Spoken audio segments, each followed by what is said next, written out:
A lone Corvette drifted through a silent region of space, its hull scarred by long ago battles. The vessel was named Paladin's Hope. It bore no official insignia, only the faint remains of a stylized planet once painted near the prow. Time and countless encounters had worn away most details, leaving only the suggestion of a circle and lines that might have been continents or seas.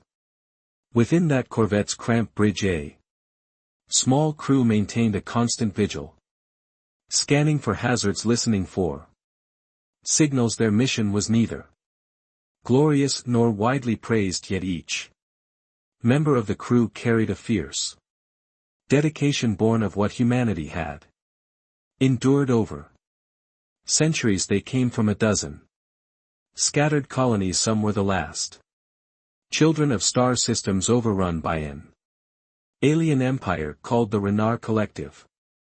Others hailed from backwater outposts, once enslaved by a second power known as the Growl Dominion. All of them had stories of forced labor, stolen resources, and entire populations forced to bend the knee to powers that considered them lesser. But the human aboard Paladin's Hope had not accepted subjugation, not after the centuries of learning, adapting, and forging alliances where they could. Their ship's name was more than a label. It was a statement that even in the darkest times a spark of perseverance glowed. On the bridge sat Captain Rena Delgado, her posture relaxed but her gaze ever alert. She had once been a navigator on a merchant vessel that traversed a dangerous trade route between two contested sectors while the merchant ship had been seized by the GRA Dominion. She had escaped captivity by orchestrating a quiet revolt in a labor camp. That experience had taught her that humans did not require large fleets to stand up to oppression. They needed cunning, unity, and the conviction that no empire, however old or vast, was truly invincible. At her side was First Officer Elias Moran, who had lost both parents when the Renar bombarded his home world. He had grown up in a refugee flotilla, fueling an unwavering resolve to see humankind live freely among the stars. Their core, though small, was outfitted with systems salvaged from defunct space stations and repurposed alien technology.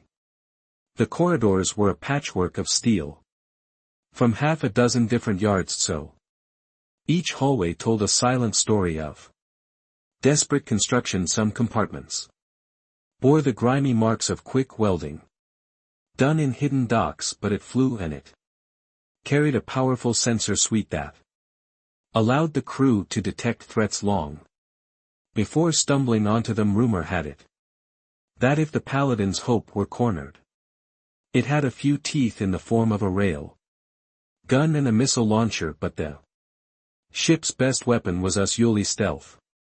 In a lounge just off the bridge, engineer Talia King studied a set of readouts that scrolled across a battered console. She kept an eye on engine tolerances and warp field stability, mindful that any miscalculation out here could be deadly.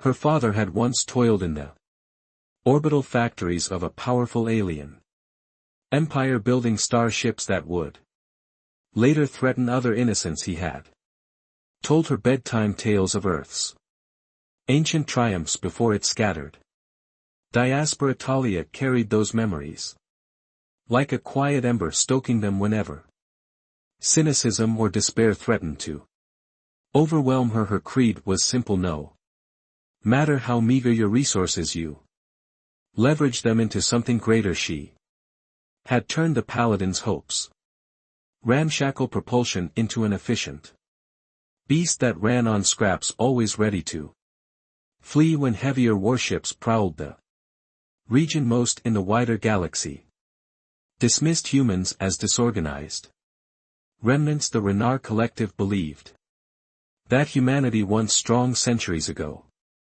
had scattered so far it posed no real threat. The GRY Dominion considered them worth enslaving, not exterminating for labor. Other powers took no notice, but the crew of Paladin's Hope, along with many other small pockets of humanity, had grown adept at working in the shadows, forging contacts with sympathetic aliens who resented the major empires. Everyone had lost something to these unfeeling hegemonies. Quietly a network of alliances had formed, linking backwater stations, hidden asteroid settlements, and free traders. Each node carried intelligence, supplies, or crucial technology to keep humankind alive. On a routine sweep through a region rumored to house a secret Renar outpost, Captain Delgado picked up a faint distress call.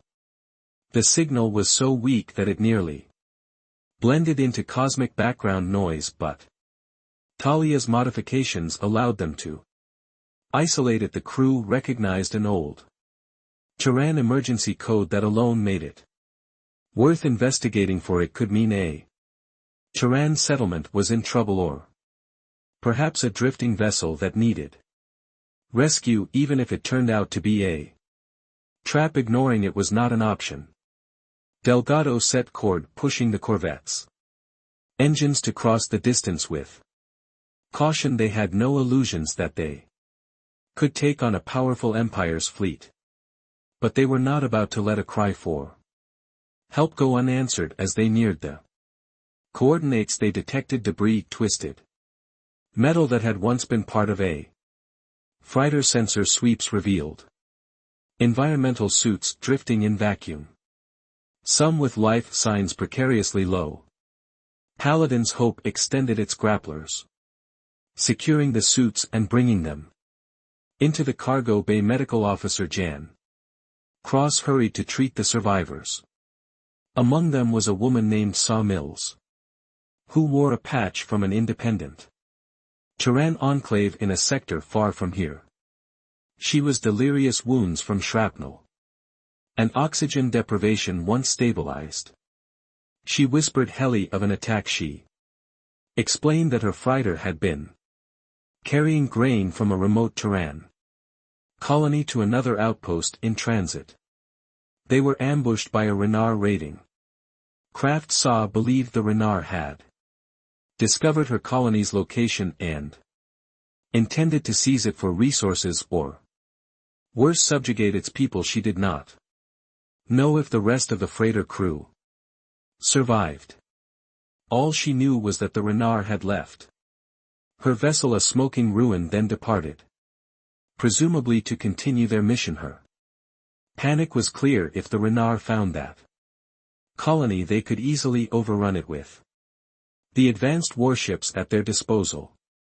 Hearing this, Captain Delgado and her crew felt that old anger stir. Another Terran colony in danger, another unstoppable threat. Standard logic would say a single Corvette could do little. But that logic had never stopped Delgado. Before she asked Saw for coordinates in halting sentences, though the wounded survivor provided them. The place was called Thresha's Vale, a hidden planet orbiting a dim star in the corner of a seldom traveled region. If the RAR had discovered it, it was only a matter of time before they landed and demanded the colony surrender. The Paladin's Hop set out immediately. Even so, Delgado knew that time was short. The Renar raid craft had a head start and possibly more resources to call upon, but no one on her crew hesitated. They had saved a handful of survivors from a destroyed freighter, and if they could, they would save an entire colony. Or at least warned them. Perhaps the colony itself had meager defenses. Maybe they could rally them. Bilas Moran studied star charts and recalled that Thresh Vale had never broadcast its location out of fear of being annexed. Its population might be just a few thousand in agrarian settlement lacking real planetary Shields when they arrived in the star system. The Corvette sensors detected no immediate sign of Renard ships in orbit. That was both a relief and a worry. The Renard might have already landed, or they could be in stealth. Palin's hope approached the planet cautiously. A few dusty satellites orbited at low altitude, transmitting old Terran signals. Delgado hailed them, identifying herself as Captain Delgado with an urgent message for planetary leadership. At first the satellites gave no response, then after repeated attempts a static-laced voice asked them to approach designated coordinates on the planet's surface.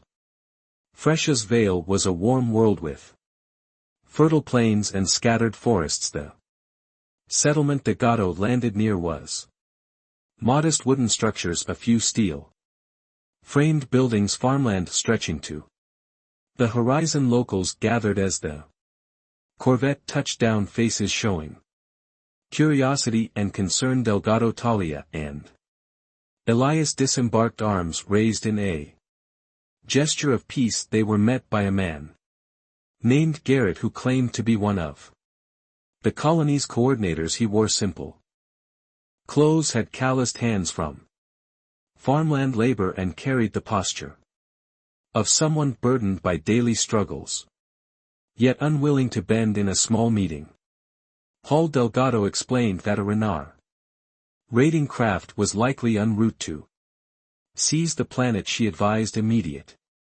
evacuation, or at least a plan to repel the invaders. Garrett and other elders shook their heads. They had no illusions about winning a direct fight. Their colony was small, lacking advanced weaponry. They possessed a few pulse rifles from old stockpiles, some farmland vehicles that could be rigged with basic armor, but that was hardly enough to stop a warship of a major empire. Yet some of the younger colonists showed a spark in their eyes. They refused to bow to a regime that would likely enslave them, exploit their fields, or forcibly integrate them into the Renard's expansion. Delgado offered a possibility.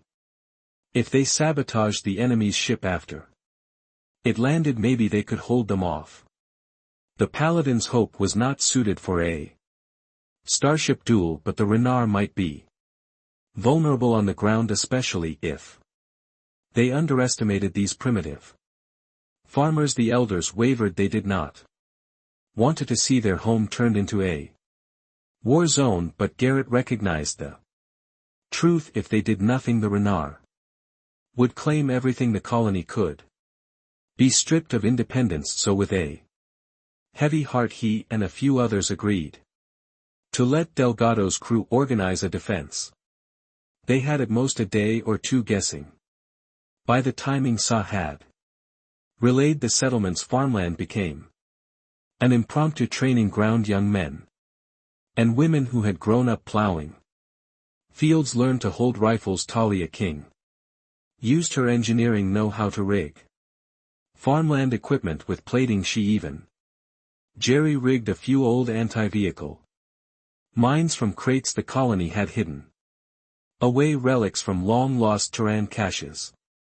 Night fell, and in the hush of starlight, Delgado patrolled the settlement's perimeter. She overheard whispers of fear from families who had never imagined battling aliens with advanced technology. Yet there were also pockets of grim determination. Humans might lack star fleets, but they had never lost their ability to adapt. Elias organized volunteers to form watch teams. They had a few battered drones that SAR overhead, scanning the sky for inbound craft. The Paladin's hope hovered at the edge of the settlement, prepared to provide some covering fire if needed. At dawn, the drones detected an inbound signature from low orbit, a medium-sized Renard vessel decelerating. A hush fell across the settlement. People took positions behind barricades. Vehicles revved in the background, and mothers clasped children's Hands even those who wanted no part in fighting realized that if the Renar demanded submission there would be no negotiation. Delgado and Talia crouched near the best vantage point to watch the craft land. A swirling dust cloud signaled the arrival as the Renar ship extended landing struts onto a grassy clearing. The ramp opened and a squad of tall armored figures stepped out. Their helmets carried a distinctive crest and they moved with lethal confidence. One carried a device that presumably scanned for large concentrations of life forms, while another barked commands in a language that translator struggled to parse. The RR likely expected minimal resistance. They saw fields, wooden structures, a few scattered watchers, then one alien stepped forward broadcasting an ultimatum in a halting version of the local language. The colony must surrender, provide food and labor quotas and comply with Renar law. Garrett emerged from behind a low wall mustering all his courage. He spoke for the colony politely, refusing. He claimed that Thresh's Vale was an independent settlement and would not serve as THS. The Renar paused, evidently stunned by the director refusal from what looked like peasants. Then their leader raised a weapon, making it clear that compliance was not optional. Shots rang out as a second Renar unleashed a warning blast into the air. That was the signal Delgado had planned for. Hidden on a rooftop, Elias Moran triggered a small rocket that whooshed across the clearing. It struck near the Renar formation, sending dirt and debris flying. The aliens scrambled, momentarily disorganized from behind fences. Colonists opened fire with ancient pulse rifles. The Renar, though wearing it advanced armor, found themselves flanked by more resistance than they anticipated. For a moment, confusion reigned. The Renar squad took cover behind their landing gear, firing bursts of bright energy that sizzled across farmland. Some colonists fell under those blasts, but many managed to keep firing. A tractor fitted with improvised steel plates rumbled forward, drawing the Renar's attention. Under that distraction, Talia King crawled behind a ridge and lobbed a repurposed anti-vehicle mine. It detonated near one Renar trooper, shattering armor plating. The alien squad leader roared in an alien tongue, presumably ordering the ship's crew to retaliate. The Renar craft powered up a turret with a whine. It swept across the settlement, incinerating a shed. Delgado, seeing this from her vantage radio to the Paladins, hoped the Corvette soared overhead, unleashing a precise railgun slug that tore into the turret mount, disabling it. The Renar ship shook from the impact. The Corvette's pilot, a quiet man named Devon, circled wide, readying another shot. The Renar realized they had underestimated the locals. Additional troopers rushed out of the ship, though fewer than expected, for a full invasion, suggesting that this was likely a small raiding craft rather than a heavily manned warship. The firefight intensified. Plasma blast scorched farmland, set hay bales ablaze, while Turan bullets pinged off advanced armor. Some colonists flanked the Renar with farm vehicles, forcing the aliens to divide their attention. Despite this bold defense, the Renar remained formidable. Their energy beams punched through improvised barricades, and each trooper seemed physically stronger than a human soldier. Casualties mounted among the defenders. Delgado herself took a glancing hit that singed her side, yet she refused to yield. Between gritted teeth, she signaled Talia to prime the settlement's final gambit, a stolen growl Dominion rocket launcher they had found in a hidden crate. Talia handed it to a young colonist named Marin, who with Trembling arms aimed at the Renar ramp. She fired the rocket streaked across the clearing and impacted near the base of the ramp, sending a concussive wave that tore open the hull. Sparks rained inside.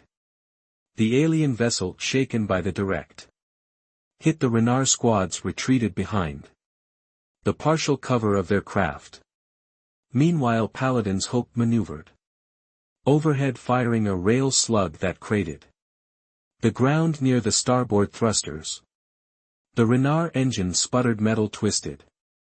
The pilot inside that raider craft likely realized they could not take off easily now. A standoff ensued as troopers signaled for reinforcements via comas. If a larger Renar warship arrived, the settlement would be doomed. They had to force the raiders to flee or surrender before backup could come. Sensing a shift, Delgado rallied the colonists for one more push. She urged them to concentrate fire on the down ship's open ramp. A hail of bullets and repurposed grenades battered the interior. One Renard trooper tried to charge forward, only to be brought down by a volley from an irrigation droid Talia had fitted with a small plasma emitter. It was an absurd sight, a battered droid rolling out blasts, but it illustrated humans' knack for turning any tool into a weapon if needed. Finally, with thrusters damaged in the landing zone in chaos, the RAR survivors realized they could not hold the position there. Leaders signaled a retreat back into the half-wrecked craft. The engine sputtered. The vessel rose a few meters, then crashed back down, leaving a trail of smoke. Moments later, an emergency override must have kicked in because a secondary engine roared. The ship lifted in an unsteady ascent, ignoring the battered thrusters. A few remaining Renar troopers sprinted aboard at the last second. The entire hull wobbled as it gained altitude, taking sporadic fire from the defenders below. Then it angled out toward the atmosphere, leaking energy. Paladin's Hope followed for a brief moment, but Delgado decided not to pursue. If the Renar had called reinforcements, the Corvette needed to stay near the settlement to coordinate further defense, or a potential evacuation when the dust settled. The farmland was guard. Multiple buildings smoldered, and wounded colonists lay across the battered earth. The defense had not been without cost. Yet the Renar raider craft, severely damaged, had fled. It was an outcome many found hard to believe. People stared at one another, exhaustion and relief mingling in their eyes. Some wept at the sight of fallen neighbors, others tried to salvage what they could from the burning wreckage. As the sunset on the horizon, the survivors of Thresh's Vale gathered near the cratered clearing. Delgado spoke to them with quiet respect, commending their bravery. She suggested they keep watch for further Renar incursions, but that for now the immediate threat had passed. Garrett, bruised and covered in dust, thanked Delgado and her crew. He admitted that without them the colony would have been enslaved or destroyed. The presence of Paladin's Hope and a few old Terran weapons had made all the difference in the days that followed. The Corvette's crew helped the colonists rebuild, distributing spare parts for repairs and offering medical supplies. Word spread that humans from a humble Corvette had faced down a technologically superior raiding craft. Nearby outposts discreetly heard about it too, fueling a sense that perhaps the major empires were not omnipotent. In a small farmland settlement, battered but unbowed men and women discovered that resilience and ingenuity could indeed match advanced aggression given the right mix of courage and cunning. Saw Mills, now recovered from her injuries, expressed her gratitude. She planned to remain in Thresh's Vale, helping them Fortify in case the RAR returned. She told Dog Adu that some of the colonists might be ready to link with the broader human network, forging alliances beyond their corner of space. It was an encouraging sign that Paladin's hope would move on, continuing its mission to unify scattered Terran enclaves, but the seeds of cooperation had been planted here before departing. Taya King gifted the settlement a homemade sensor beacon that would warn them if another warship entered orbit. The colonists could then reach out to allied corvettes or neighboring stations. It was a minor device, but to them it felt like a lifeline to a broader community they had never known. They had Captain Delgado with a final handshake to Garrett, and the others boarded the Corvette. The ramp closed, engines fired, and once again the small vessel ascended into the starry void. Inside the cockpit, Delgado gazed at the receding farmland. She wondered how many more such battles lay ahead, how many settlements stood on the brink of destruction. Bas Morand murmured that they could not fight every threat, yet their stand had proven something important.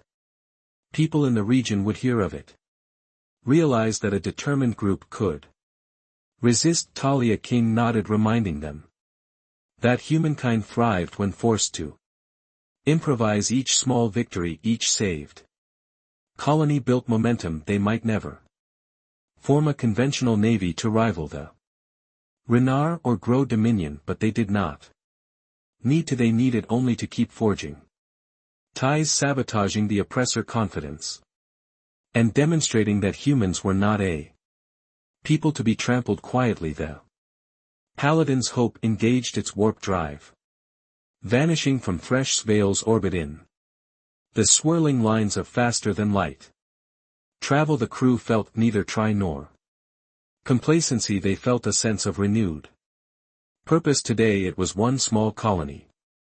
Tomorrow, who knew, perhaps a chain reaction would spread across the entire sector, fueling an undercurrent of defiance. Every planet saved or freed gave the galaxy one more reason to question the inevitability of tyranny. Days later they emerged in a remote star system rumored to have an abandoned listening post. There they found fragments of old Terran satellites, defunct but possibly salvageable for intelligence. Talia King set to work skating for data logs that might hold clues to other enclaves or hidden warp lanes. Elias plotted a route to a rumored hidden station where they could restock, and Delgado quietly recorded a message to all Terran outposts within range, recounting the defense of Thresh Svale, encouraging them to stand firm. She sent it off in a beam that would likely take weeks to reach some corners, but she held faith it would reach them in time. Back on the bridge, Delgado's crew sipped recycled water, quietly savoring that a fearless ragtag band of colonists had faced down a technologically superior foe and emerged battered but standing. Had the Renar truly left the region for good? Possibly not, but they had learned to be wary of small corvettes and farmland that hid cunning defenders. They had learned that humans were not as broken as they believed in a region of space where empires spanned hundreds of systems and overshadowed the cosmos with their fleets. A single corvette did not seem like it could matter, yet the Paladin's hope by saving a single settlement had sparked something intangible, an ember of confidence among the exiled. Each success would embolden other outposts, each rescue would remind scattered families that they were not alone, and so humankind survived, not merely scraping by but proving in countless small ways that spirit could outmatch might. No empire could extinguish that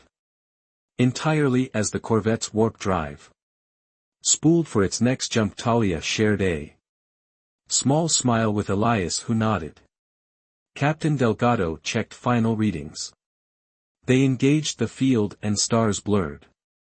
Outside the viewport into unknown frontiers they traveled once more, hearts steadfast. They carried no grand flags or royal decrees, only a steadfast determination woven through every bolt of their patched hole. The cynics would say they were doomed to wander always, outgunned, but they knew better. They had faced the Renard, they had helped the colony stand tall. They would do it again and again, across 1,000 worlds if necessary. So the Paladin's hope vanished into the cosmic darkness, a lone vessel bearing the legacy of a species that refused to vanish. They did not conquer or colonize, they carried protection, solidarity, and an unrelenting will to stand for their own and for any who desired freedom. The deeper they ventured, the more the galaxy might awaken to a truth that no empire relished hearing. A determined people, even scattered and overshadowed, could not be erased if they believed in their collective right to exist unshackled. And so the small Corvette flew on, forging new stories and starlit passages, each mission weaving another thread in the tapestry of perseverance that bound all humans near and far in unity against oppression.